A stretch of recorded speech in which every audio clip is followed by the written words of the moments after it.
பாஜக மூத்த தலைவர் ஹெச் ராஜா விடுத்துள்ள செய்திக்குறிப்பில், கரூர் கூட்ட நெரிசலில் சிக்கி 41 உயிர்கள் பலியான வழக்கை சிபிஐக்கு மாற்றியது உச்சநீதிமன்றம். பொய் பித்தலாட்டங்களால் கட்டியெழுப்பப்பட்ட திமுக அரசின் குருத்தெலும்பு நொறுங்குமாறு குட்டு வைக்கவும் தவறவில்லை.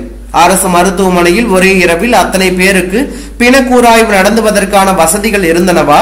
எத்தனை பிணக்கூராய்வுகள் மேஜைகள் இருந்தன?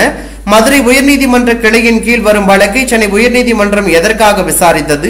எஸ்ஐடிக்கு மாற்றப்பட்ட கரூர் வழக்கை கிரிமினல் ரிட் வழக்காக விசாரித்தது ஏன்? உள்ளிட்ட பல கேள்விகளை ஆளும் அரசை நோக்கி மாண்புமை உச்சநீதிமன்றம் அடுக்கியதிலிருந்து தெரிகிறது இந்த வழக்கு எத்தனை அவசரமாக ஜோடிக்கப்பட்டுள்ளது என்பது.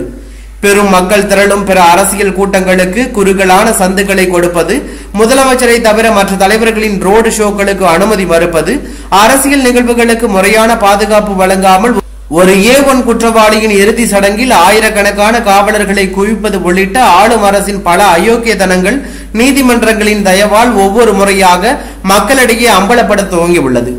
சிக்குண்ட அறிவாலய உடன்பிறப்புகள் ஆளுக்கு ஒரு புறம் சிதறி ஓட துவங்கியுள்ளார்கள்.